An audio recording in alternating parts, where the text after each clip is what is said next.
오늘 말씀의 제목은 깨어 있습니까? 깨어 있습니까? 라는 말씀의 제목으로 오늘 매일 만나의 말씀 나누도록 하겠습니다.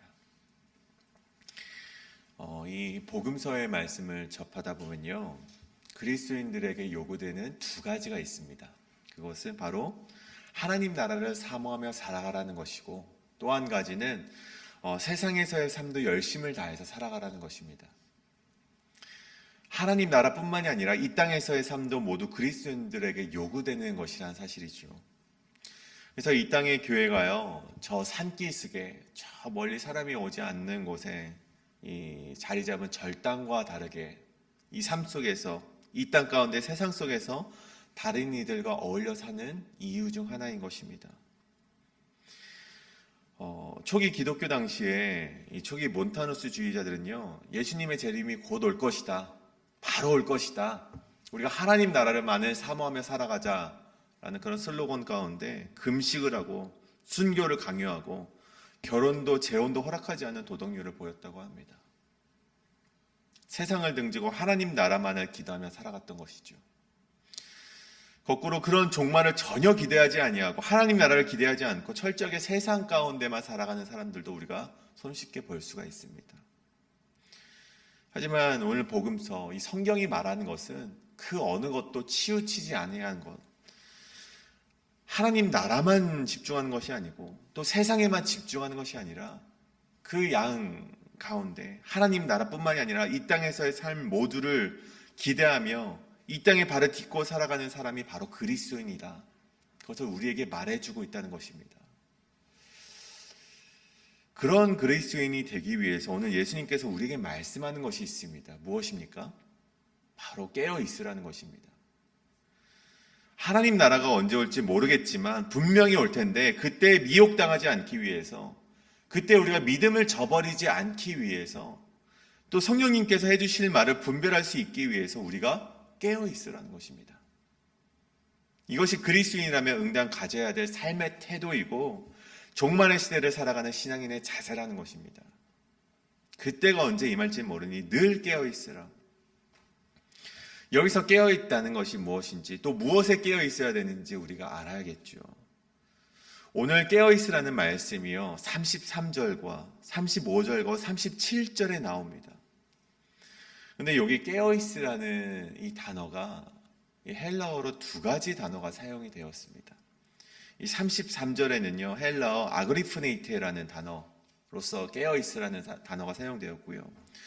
35절과 37절에는요, 그레고레이테라는 단어로 깨어있으라는 단어가 사용이 되어 있습니다. 이 33절에서 다루는 아그리프네이테라는 이 깨어있으라는 의미는요, 어떤 일이나 사건에 대해서 깨어있으라는 의미입니다. 그러니까 의미를 보자면 집중하는 상태, 주목하는 상태를 의미하는 것이죠. 그래서 어떠한 일이나 사건에 대해서 우리가 주목하라, 이것을 끝까지 집중해라, 그러한 깨어있음을 말하는 것이 바로 이 33절의 아그리프네이테라는 깨어있음입니다. 그래서 이 말씀 가운데는요, 이 아그리프네이테라는 단어는요, 대부분 기도하는 것과 같이 영적으로 깨어있음을 이야기할 때 다뤄지는 깨어있음인 것입니다. 그렇다면 35절과 37절에 나오는 그레고레이테, 이 깨어있음은 무엇인가 하니 이 원형의 단어를 보면 됩니다. 이 그레고레이테라는 깨어있음의 원형이 되는 단어는 그레고레오라는 단어에서 비롯되어 있는데, 이 파수꾼이 경계를 서는 것 같은 깨어있음을 말하는 것입니다. 즉 졸지 않고 깨어있는 상태, 죽음과 반대로 육체적으로 살아있는 상태, 깨어있는 상태, 졸지 않는 상태를 바로 이 35절과 37절에 나오는 그레고레이테, 깨어있음이라는 것입니다. 그렇다면 오늘 본문이 말하는 바가 무엇입니까? 두 가지 다 깨어있으라는 것입니다. 우리가 깨어있을 때 육체적으로 미혹당하지 않도록 우리가 깨어있어야 되고요. 또 한 가지는요, 영적으로는 기도의 자리를 놓치지 않도록 깨어있으라는 것입니다. 육적으로도 깨어있어야 되고요, 그리스도인이라면 영적으로도 깨어있으라는 것입니다. 하나님 나라를 사모하며 살아가고 이 땅에서도 열심을 다하며 살아가듯 영적으로도 깨어있어야 되고 육적으로도 깨어있으라는 그리스도인의 삶의 태도를 오늘 말씀 가운데 예수님께서 우리에게 전해주고 있다는 사실입니다.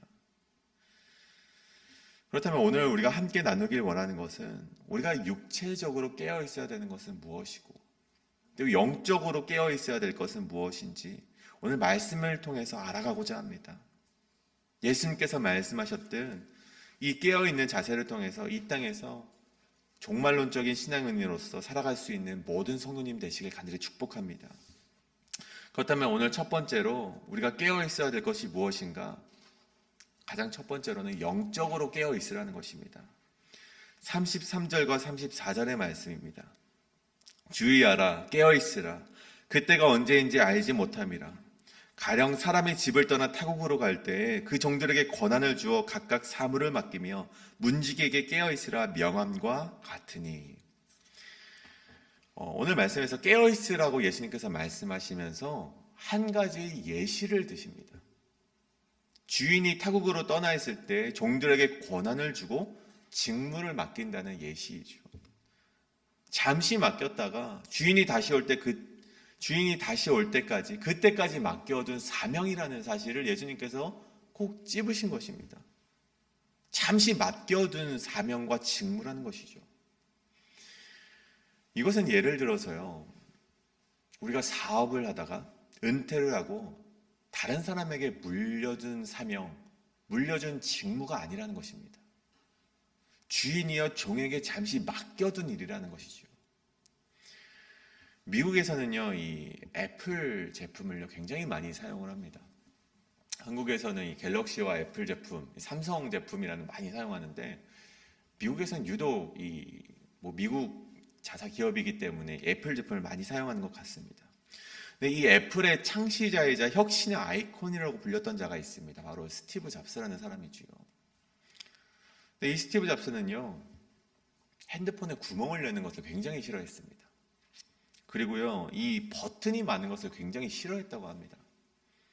단순하고 이 디자인이 굉장히 심플한 것을 굉장히 추구하고 그것을 모토로 삼으면서 계속해서 디자인을 만들어 나갔다고 하죠. 근데 그가 작고한 이후에 그 다음 CEO가 팀 쿡이라는 사람이 올라오게 됩니다. 이 팀 쿡이 다음 CEO가 되자 핸드폰의 길이가 길어지기 시작합니다. 아이폰 5라는 이제 버전이 나오면서 핸드폰이 길어지기 시작했고요. 카메라 구멍이 커지기 시작했습니다. 이 디자인뿐만 아니라 많은 것들이 변화되기 시작했죠. 스티브 잡스가 걸어온 길과는 조금 다른 길을 걸어가기 시작했다는 것이죠.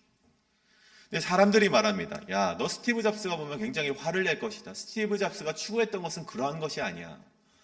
사람들이 이런 식으로 댓글을 달고 많은 사람들이 그렇게 원성을 높입니다. 그런데요, 그래도 된다는 것입니다.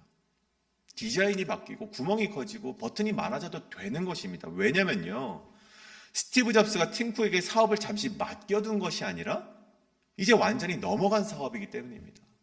팀 쿡이 CEO고 팀 쿡이 하고 싶은 대로 하면 됩니다. 팀 쿡이 이끄는 애플이기 때문이죠. 물론 이에 대한 평가 역시 팀 쿡이 가져가야 될 책임입니다. 그런데 오늘 말씀으로 다시 돌아와서요, 이 종들로 비유되는 예수님의 제자들, 하나님의 백성들, 그리스도인들은요, 그러한 자가 아니라는 것입니다. 내 마음대로 사명을 펼쳐나가는 자가 아니라는 것입니다. 내 마음대로 하나님의 나라를 만들어가는 자가 아니라는 것이죠. 주인이 맡겨진 사명을 감당하기 위해서 주님의 마음을 날마다 물어봐야 되는 사람들이 바로 그리스도인이라는 것입니다. 팀쿡처럼 애플을 그냥 마음대로 운영하는 그런 자가 아니라 하나님께 날마다 물어야 되는 사람이라는 것이죠. 주인이라면 어떻게 하셨을지, 주인이 돌아왔을 때 우리가 칭찬받기 위해서 우리가 주인의 마음은 어떠한지 주목하고 집중하고 아그리프네이트에 늘 깨어 있어야 된다는 것입니다. 우리 마음대로 하는 것이 아니라 주님의 마음을 물어야 되는 것이죠. 오늘 말씀 평행 본문인 누가복음 21장 36절에서 좀 더 자세하게 말합니다. 항상 기도하며 깨어 있으라는 것입니다. 나시린으로 구별된 삼손이었습니다. 하지만 그는요, 정욕이 그 안에 생겨서 본인의 삶을 자기가 직접 이끌어갈 때 그 삶이 무너지고 말았습니다. 멋지게 하나님 말씀으로 여리고성을 격파했습니다. 하지만 아간이라는 사람 때문에 그 사람의 재물이 욕심이 생겨서 본인 마음대로 생활을 할 때요, 하나님의 마음을 알지 못하고 본인 마음대로 그 재물을 탐했을 때 그 다음 성 우리가 넘겨받지 못하고 그들이 패하고 말았다는 것이죠. 하나님께서 친히 요나에게 해야 할 바를 알려주셨습니다. 하지만 요나는요, 자기 주장을 내세우다가 무너지고 말았습니다. 로마서 8장 5절에 기록되어 있습니다. 육에 따라 사는 자는 육의 생각을 하고 영에 따라 사는 사람은 영에 속한 것을 생각한다. 우리는요, 항상 영에 속한 것, 즉 하나님의 것, 하나님의 뜻을 생각해야 된다는 것입니다. 우리가 하나님의 것을 생각하지 못하고 육의 것을 생각하고 내 마음대로 생각하고자 할 때, 내 마음대로 그 사명을 이끈다고 할 때 우리는 무너지고 만다는 것입니다. 그렇다면 우리가 하나님의 뜻을 생각하기 위해서 우리가 해야 되는 것이 무엇입니까? 우리에게 필요한 것이 무엇입니까? 기도하라는 것입니다. 영적으로 깨어있기 위해서 우리가 날마다 기도해야 된다는 것입니다. 예수님을 모시길 바랍니다. 예수님이 사역이 시작되기 전에 예수님께서 광야에서 40일간을 기도하셨습니다. 금식으로 기도하셨습니다. 하물며 우리는 어떻습니까? 예수님께서 그렇게 기도하셨는데 우리는 기도하고 있습니까? 전심을 다해 기도하십니까? 이 땅에서 주님께서 맡겨주신 사명을 감당하고 그리스도인으로서 올바르게 살아가기 위해 가장 먼저 영적으로 깨어 계시는 우리 성도님 되시길 간절히 소원합니다. 영적으로 깨어 계셔서 나의 원함을 기도하기보다 하나님의 뜻이 무엇인지를 기도하며 그 기도 가운데 깨달으시는 우리 성도님 되시길 간절히 소원합니다. 그렇다면 둘째로 우리는 무엇에 깨어 있어야 되는가? 육적으로도 깨어 있어야 된다는 것입니다. 35절의 말씀입니다. 그러므로 깨어있으라. 집주인이 언제 올는지 혹 저물 때 일는지 밤중일는지 닭 올 때 일는지 새벽일는지 너희가 알지 못함이라. 아멘. 주인이 언제 올지 알지 못하니 깨어있으라는 예수님의 말씀이죠. 마태복음 26장 41절의 말씀을 보길 원합니다. 예수님께서요, 제자들을 데리고 겟세마네 동산에 올라가십니다. 그리고 올라가셔서 제자들에게 부탁을 하시죠. 나와 함께 깨어있으라. 그렇게 예수님은 조금 앞으로 가셔서 그렇게 말씀하시고 조금 앞으로 가셔서 기도를 하시는데요. 정말 나의 원대로 마시고 하나님의 원대로 하시옵소서, 하나님의 뜻을 묻는 기도를 하십니다. 그리고 잠시 기도하시고 다시 돌아오시는데 제자들이 어떻게 하고 있습니까? 깨어있지 못하고 자고 있는 모습을 보게 됩니다. 그때 예수님께서 제자들을 향해서 이렇게 말씀을 하세요. 너희가 나와 함께 1시간도 깨어있을 수 없더냐. 그리고 곧이어 말씀하는 것이 마음은 원이로되 육신은 약하도다. 마음은 원하지만 육신은 약하다. 예수님께서 제자들에게 이런 말씀하십니다. 여기서 나오는 마음은요, 푸뉴마, 다른 말로 영이라고도 말을 할 수 있습니다. 우리의 영이 깨어서 기도하고 싶지만, 아니 영은 깨어있지만 너희의 육신이 약하구나. 너희가 육신이 약하기 때문에 너희가 지금 깨어서 기도하지 못하는 것이다. 예수님께서 제자들에게 이렇게 말씀하셨다는 것이죠. 육체적 유혹과 충동과 본능은요, 이 마음과 영의 의지를 꺾어버릴 수도 있다는 사실입니다. 사도 바울도 같은 말을 합니다. 로마서 7장 24절에 오호라 나는 곤고한 자로다. 이 사망의 몸에서 누가 나를 건져내랴. 그런즉 내 자신이 마음으로는 하나님의 법을 육신으로는 죄의 법을 섬기노라. 오늘 말씀과 비슷한 말씀이 이 열처녀의 비유의 말씀이 있습니다. 똑같이 하나님의 종말에 대한 말씀이죠. 이 열처녀 역시 신랑이 언제 올지 기다리는 마음은 같았습니다. 마음은요, 모두가 신랑을 기다렸습니다. 신랑이 언제 오지? 신랑이 올 때 난 정말 기쁠 것이다라는 마음의 원함은 있었습니다. 그런데 실질적으로 결말이 어떻습니까? 지혜로운 5명의 처녀만이 하나님 나라에 들어갈 수 있다는 것입니다. 마음은 원하지만 그 등에 기름을 준비하지 못했던 그 미련한 열처녀는요, 하나님 나라에 들어가지 못했고, 깨어서 기다리지 못했던 열처녀는요, 결국엔 하나님 나라를 맞이하지 못했다는 것입니다. 이 교회를 밟고 서는 자 누구나 어떠한 성도님이든 하나님을 향한 마음이 거짓되거나 가볍지 않을 것이라 저는 믿습니다. 그런데요, 그렇게 실제로 행동하는가? 실제로 그 마음을 지켜 행하는가? 그것은요, 훈련되지 않으면 결코 행할 수 없다는 것입니다. 주일 성소를 훈련받지 않은 자가 어찌 일주일에 하루 쉬는 주말에 나올 수 있겠습니까? 매일 말씀 묵상으로 훈련받지 않은 자가 어떻게 하나님의 이끄심을 기대하며 살아갈 수 있겠습니까? 11조를 어려서부터 훈련받지 않은 자가 어찌 마음으로만 우리가 11조를 낼 수 있다고 말할 수 있겠습니까? 육신은요, 훈련을 받아야 된다는 것입니다. 건강해지기 위해 운동을 하듯 단번에 신앙이 자라나는 것이 아닙니다. 마음만 있으면 된다는 것이 아닙니다. 우리의 육도 날마다 깨어있으면서 훈련이 되어야 된다는 것입니다. 욕망의 자리를 피하기를 연습하고, 거친 말을 내려놓기를 훈련하고, 내려놓기를 연습하고, 새벽에 깨어 나오는 것을 훈련을 해야지 결국 우리의 마음이 원하는 대로 움직일 수 있다는 것입니다. 이것이 바로 우리가 육적으로도 깨어 있어야 되는 이유인 것입니다. 사랑하는 여러분, 오늘 말씀을 정리하고자 합니다. 우리 성도님들께서는 깨어 있으십니까? 우리가 이것을 우리 삶 가운데 계속해서 되묻는 신앙이 되길 간절히 소원합니다. 먼저 영적으로 깨어 있는 자가 되길 원합니다. 영적으로 깨어 기도하는 자가 되길 원합니다.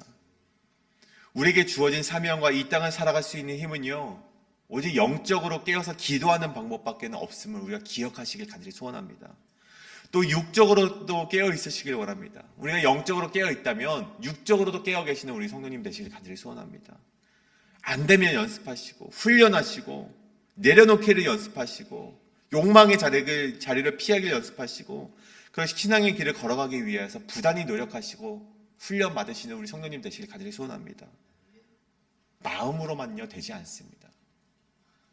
육신이 연약하면요 결코 마음은 원이로 돼 육신이 약하기 때문에 잠잤던 제자들처럼 쓰러지고 맙니다. 날마다 훈련의 자리로 나오시는 성도님 되시길 간절히 소원합니다. 하나님과 가까워지기 위한 습관으로 나를 맞추어 가시고, 나의 일상을 하나님께 맞추는 훈련으로 살아가실 때 우리가 종말을 살아가는 신앙인으로서 하나님의 뜻에 맞춰서 걸어갈 수 있는 우리 그리스도인이 될 수 있음을 믿으시는 우리 성도님 되시길 간절히 소원합니다. 이 시간 함께 기도하며 나아가시겠습니다. 우리 기도하실 때 하나님, 내가 영적으로 깨어있길 원합니다. 또한 육적으로 깨어있길 원합니다. 저희 날마다 우리 기도하며 깨어있길 원합니다. 우리가 육적으로 훈련되지 못한 모습이 있다면 주님, 우리가 훈련되어서 우리가 낮아지고 내려놓고 우리 욕망을 피하고 아버지 우리가 영적으로 마음먹은 말을 행할 수 있도록 육적으로도 깨어있길 원하오니 우리를 훈련시켜 주시옵소서라고 함께 이 시간 통성으로 기도하며 나가도록 하시겠습니다.